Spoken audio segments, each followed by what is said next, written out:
មានករណីរន្ទះបាញ់ស្លាប់មនុស្សចំនួន2នាក់ស្ថិតនៅចំណុចផ្លូវជាតិលេខ 56A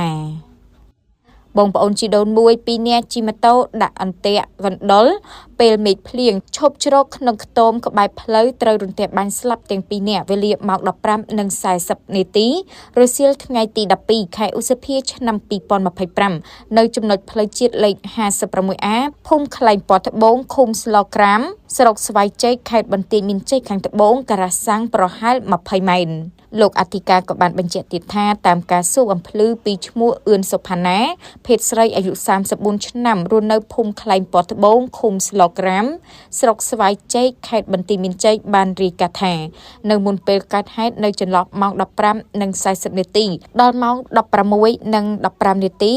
មានមនុស្សប្រុស2នាក់បានជិះម៉ូតូទៅដាក់អន្ទាក់កណ្ដុរហើយក៏បានឈប់ជ្រងភ្លាមនៅក្រោមខ្ទមក្បែរផ្លូវជាតិដោយជនរងគ្រោះឈ្មោះអឹមវណ្ណាជិះម៉ូតូ Dream C100 ស៊េរីចាស់ពណ៌ក្រហមគ្មានស្លាកលេខបានទៅឈប់ក្បែរខ្ទមនៅចិញ្ចើមផ្លូវខាងកើនហើយក៏បានជ្រកភ្លៀងក្រោមខ្ទមនិងម្នាក់ទៀតឈ្មោះអឹមវ៉ាន់ឈីជិះម៉ូតូ Vew C100 ស៊េរីចាស់ពណ៌ក្រហមគ្មានស្លាកលេខបានជិះម៉ូតូទៅឈប់ក្បែរខ្ទមនៅចិញ្ចើមផ្លូវខាងលិញរួចហើយក៏ដាច់ឆ្លងថ្នល់ទៅជ្រកក្រោមខ្ទមជាមួយគ្នាឈ្មោះអឹមវណ្ណានៅខាងកាត់ផ្លូវ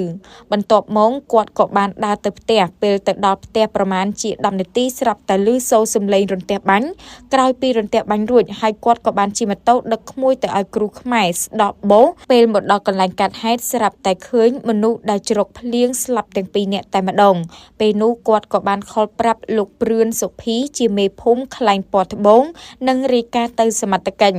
ក្រោយទទួលបានព័ត៌មានខាងលើនេះភ្លាមកម្លាំងអធិការដ្ឋាននគរបាលស្រុកស្វាយជ័យបានចុះទៅពិនិត្យឃើញថាជនរងគ្រោះ2នាក់ដែលស្លាប់ក្នុងខ្ទមក្បែរផ្លូវជាតិលេខ